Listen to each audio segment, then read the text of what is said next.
For today's video, magluluto tayo ng sisig. Yes guys, actually luto na po yan ng binili. Iinitin ko na lang po, lalagyan ko na lang siya ng butter at saka sibuyas na puti.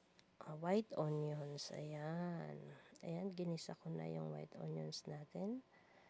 At pagkatapos kong ginisa at nag-brown na po yan, ayan, nilagay ko na yung sisig na ready to eat. Yes, binili po yan namin sa meat shop dito sa bayan. Dito kung saan kami nagbibili ng mga karne. Masarap po yan. Yan, konting init lang. Lagyan lang ng sibuyas, gisa. Ayun, pwede na siya. Ayan, maanghang na rin po yan guys. Yes, gusto ko lang magpasalamat sa lahat ng sumusupport sa aking long video at sa aking reels. Maraming salamat guys. Huwag niyo po sanang i-skip ang aking mga ads. Panoorin niyo po sana hanggang sa dulo.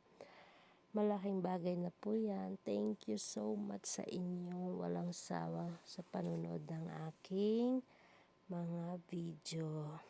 God bless po sa inyo. Ayan po, at nagisa ko na, nilagay ko na yung itlog. Hindi ko po lahat nilagyan ng itlog dahil hindi naman nila lahat kakainin yan. Yung sa tabi lang, yung sa gilid lang yung nilagyan ko ng egg. Kasi yan lang yung kaya nilang ubusin. Marami naman silang pulutan eh. Ayan, masarap na daw yan. Ayan, nilagyan ko na ng egg. At yung natapos na po ay nilagay ko na din po yan sa plate. Ayan, paluto na yung egg na yan. Ayan, at naka-ready na nga siya para ibigay natin sa kanila. Maraming salamat po sa inyong walang sawang pagsusupport sa aking mga long time video at saka aking reels.